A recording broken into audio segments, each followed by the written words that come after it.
इसलिए महाभारत हुआ, प्रस्ताव रखा गया था कि इंद्रप्रस्थ पांडवों को दे दिया जाए, लेकिन 12 वर्ष का वनवास और 1 वर्ष का अज्ञातवास, इतना करने के बाद इंद्रप्रस्थ ये दिल्ली पांडवों को दिया जाएगा।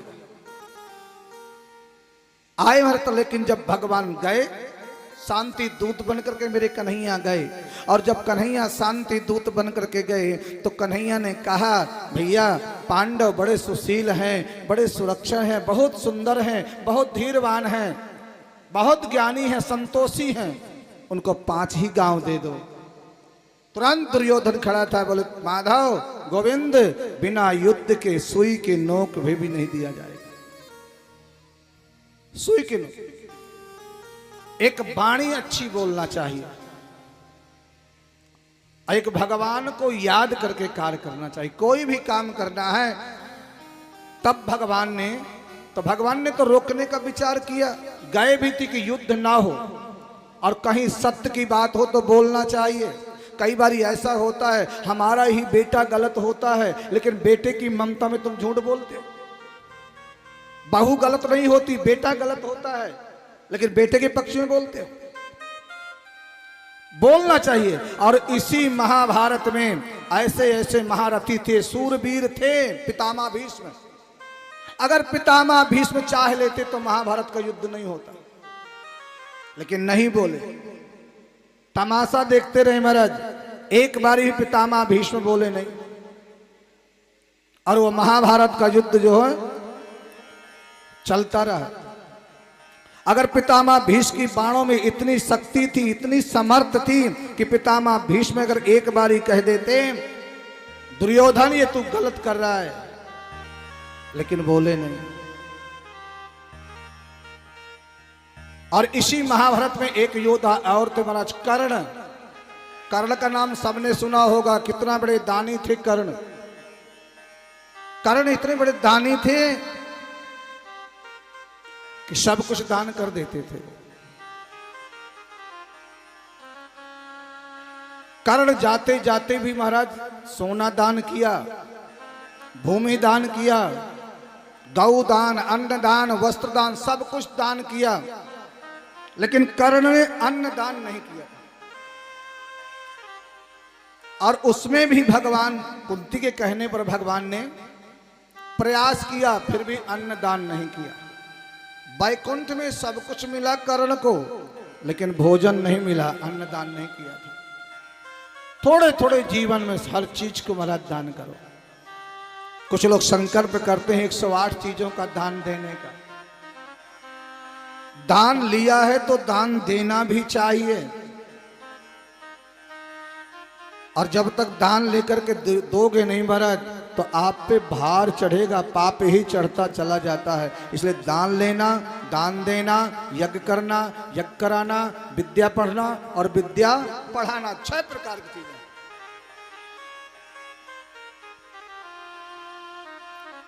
जिस समय महाराज भारी सभा में द्रौपदी को खींच करके महाभारत में लाया गया, क्योंकि एक ही शब्द द्रौपदी ने बोला था कि अंधे के तो अंधे ही पैदा होते हैं।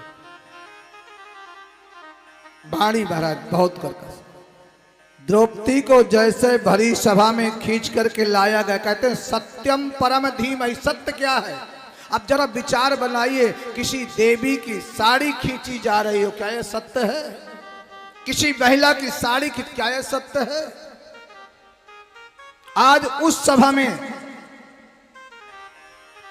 जैसे उस सभा में आई हैं, सबसे याचना कर रही हैं द्रौपदी, लेकिन यहां पे कर्ण को भी मना करना चाहिए। और दुर्योधन कर्ण की बहुत मानता था, दोनों मित्र थी। वो मित्र नहीं है जो मित्र को जो है कहीं अपराध में उतारे। मित्र वो है जो अच्छाई की तरफ लेकर के जाए।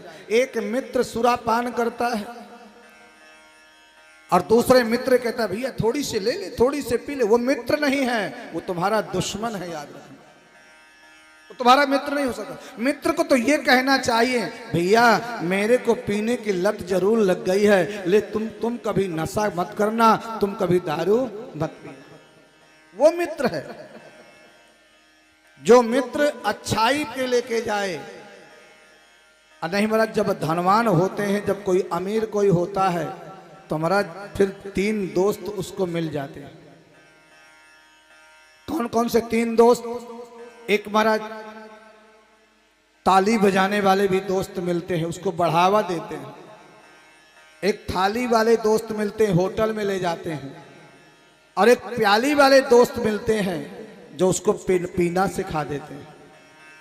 इसलिए बड़ी सावधानी के साथ। और जिस समय द्रौपदी को खींच के लाया गया और दुर्योधन कह रहा था लाइए इनको जंघा पे बैठा दीजिए निर्वस्त्र, उस समय कर्ण का बोलने का धर्म था, लेकिन बोले नहीं और परिहास किया कर्ण ने। क्या कहा? अरे द्रौपदी, तुम्हारे तो 5 पति हैं, 6वां मुझको मार। तब कर्ण का जो है भगवान ने कहा, अर्जुन से कहा था मेरे गोविंद ने कि अपराधियों पे जो है तलवार चलाना, बाण चलाना जरूरी है। तब गोविंद ने कहा था अर्जुन गांडीव उठाओ और इनको मारो। उस समय जो अपराध किया है उसके लिए बोलते भगवान के 24 अवतार हुए। इसलिए भगवान ने अपराधियों के लिए कहा है, जिसने अपराध किया अवश्यम एव भोक्तव्यम, तुमने जो कर्म किया है भगवान कहते हैं उसको भोगना पड़ेगा। आप जिसको तुमने खाया है, जीव हिंसा किया है, तुम्हारी भी जीव हिंसा होना है। इस जन्म में नहीं, अगले जन्म में जीव हिंसा जरूर होनी। भगवान सर्वश्रेष्ठ है। भगवान को प्रकाश लेना नहीं पड़ता।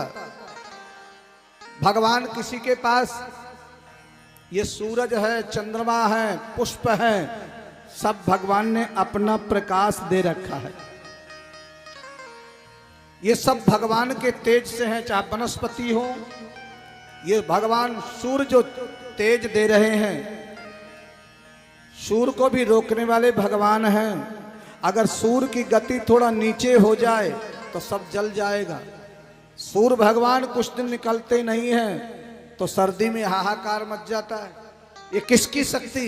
ये मेरे गोविंद की शक्ति है, मेरे ठाकुर की शक्ति है, परमात्मा की शक्ति है। इसलिए सुराट जो सब में श्रेष्ठ है, सत्यम परम धीमहि, वास्तव में जो सत्य स्वरूप है। ऐसे भगवान जो सत्य स्वरूप परमात्मा का चिंतन करना चाहिए। भगवान के जो अवतार हुए हैं सज्जनों, गोविंद के 24 अवतार हुए और 24 अवतारों में से प्रत्येक अवतार के बीच में कोई में कोई रहस्य छिपा हुआ, कोई में कोई रहस्य। अगर द्रौपदी का अपमान नहीं होता तो ये महाभारत नहीं होता। द्रौपदी ने कटु वचन नहीं बोले होते तो गोविंद अर्जुन के सारथी नहीं बनते। इसलिए तो मैं निवेदन करता हूं कि वाणी ऐसी बोलिए जो मन का आपा खोए, औरन को शीतल करे, आपहु शीतल हो। कुछ नहीं करने का, पानी नहीं है, भोजन नहीं है, दक्षिणा नहीं है, तो कम से कम प्रेम से बोलना चाहिए। एक लोटा पानी है वही देकर के सम्मान करना चाहिए। कोई अतिथि घर पे आता है, आइए अहो भाग्य हमारे, आपका आगमन तो हुआ। आज भी महाराज कहीं कहीं प्रथा है, कोई अतिथि आता है को उसमें भले ही कुछ भी खाने को या जल, कुछ नहीं है, एक गिलास जल ही महाराज। प्राणी मात्र पे श्रद्धा होना चाहिए। द्रौपदी ने भगवान को बुलाया, भगवान आए कि नहीं? जरूर आए। मीरा ने भगवान को याद किया, भगवान जरूर दर्शन दिए। नरसिंह ने भगवान को याद किया, भगवान जरूर गए। कितने प्रमाण बताए जाएं, भगवान सबको कृपा किया है। लेकिन हाँ, तुम्हारे अंदर भाव कितना है, भगवान कितने दिन बाद मिलते हैं, वो तुम्हारी इच्छा है।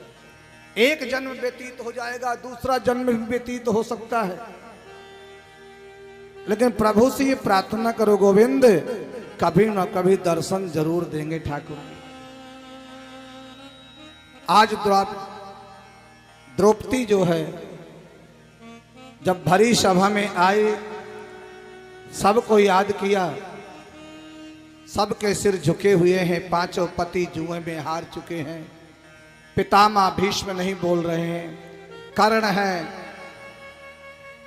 पांचों पति विराजमान हैं, किसी ने समर्थ नहीं, दोनों हाथों से साड़ी को भी पकड़ा। कहां 10,000 हाथी का बल, कहां एक नारी।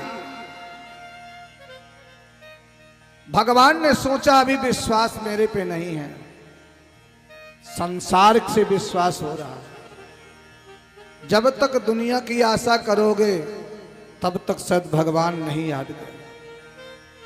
और जब एक गोविंद राम राम सब कोई कहे, दशरथ कहे न कोई, एक बार दशरथ कहे कोटि यज्ञ फल हो। 10 इंद्रियां मिलकर के एक बारी भगवान का स्मरण करें। इसलिए सुबह ब्रह्म मुहूर्त में जो तुम भजन करते हो, पूजा करते हो, पाठ करते हो, वो आपको लगता है। सूर्य उदय से पहले दोनों बेला मिल रही हो, दिन का आगमन हो रहा हो, रात्रि का प्रस्थान हो रहा हो, उस समय पूजा पाठ। सभी पतियों की याचना किया, भगवान नहीं आए। और उसी सभा में मेरे कन्हैया बैठे हुए थे। कन्हैया ने सोचा अब द्रौपदी मुझे बुलाएगी, मैं जाकर के रक्षा करूंगा। पितामह भीष्म से याचना किया, नकुल सहदेव अर्जुन युधिष्ठिर भीम सब थे, सभी को स्मरण। सबके पांचों पांडव जुओं में हार चुके थे। द्रौपदी ने दोनों हाथ उठा दिए, साड़ी को कस के पकड़ा, और जब द्रौपदी समझ गई कि अब मेरी समर्थ नहीं है, दोनों हाथ ऊपर को खड़े कर दिए और द्रौपदी ने कहा, हे कृष्ण द्वारिका वासिन कृष्ण गोपी जनप्रिया पालिता गोप सुंदरिया सा कृष्ण कापी नो गता। कहां गए हो गोविंद, कहां छुप गए हो? इस सभा में मेरी आबरूह जा रही है, क्या आपको दिखाई नहीं देता? क्या आपको दिखाई नहीं देता? और जैसे शब्द को कहा 10 इंद्रियों से, क्योंकि द्रौपदी के एक एक रोम से कृष्ण का नाम निकलता था। सुनो, एक एक रोम से कृष्ण का नाम निकलता था द्रौपदी के। और इतना प्रेम था महाराज कृष्ण और द्रौपदी को। तब हाथ उठाए, कहां जा छुपे हो प्यारे कन्हैया, कहां जा छुपे हो प्यारे कन्हैया, यहाँ लाजो मेरी लूटी जा रही